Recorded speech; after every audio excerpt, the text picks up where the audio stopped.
Switzerland Geneva city में United nation के दफ्तर के बिल्कुल सामने पीटीआई का एहतजाज जारी है। पूरे यूरोप से कारकुनान पहुंच चुके हैं, जर्मनी, फ्रांस, इटली, नॉर्वे, और ये आप लोग देख सकते हो एहतजाज मुकम्मल 2-3 घंटों से जारी है। बहुत कसीर तादाद में लोग आ रहे हैं और जा रहे हैं, सब तकरीरें कर रहे हैं, सब आवाज़ उठा रहे हैं कि हम पाकिस्तान के साथ खड़े हैं, इमरान खान के साथ खड़े हैं, और जो जुल्म हो रहा है उस पे सब आवाज़ उठा रहे हैं।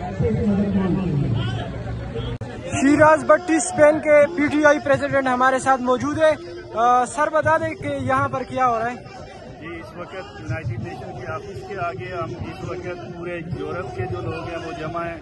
तो इस वक्त पाकिस्तान में जो ह्यूमन राइट्स की वायलेशन हो रही है और जो इंसानी हकूक़ की नामर्दी हो रही है, उस सिलसिले में हम जो है इधर यूएनओ में एक याददाश्त पेश करने आए हैं। तो इस वक्त आप देख रहे हैं कि बहुत बड़ी तादाद जो है वो पाकिस्तान तहरीक इंसाफ और पाकिस्तान की आवाम जो पाकिस्तान से मोहब्बत रखती है वो इस वक्त मौजूद है। तो इंशाअल्लाह ताला हम इस अदारे से ये तवक्को रखते हैं कि वो पाकिस्तान में जो इंसानी हकूक़ की पामाली हो रही है, जो आइन की पामाली हो रही है, उस चीज़ के ऊपर जो है वो पाकिस्तान की आवाम को जो है वो इंसाफ मुहैया करें। लीडर को गद्दार जो है वो कहा जा रहा है, पीटीआई को गद्दार डिक्लेयर किया जा रहा है। अगर इमरान खान गद्दार है तो हम 70% पाकिस्तानी भी गद्दार है, लेकिन हम गद्दार नहीं है।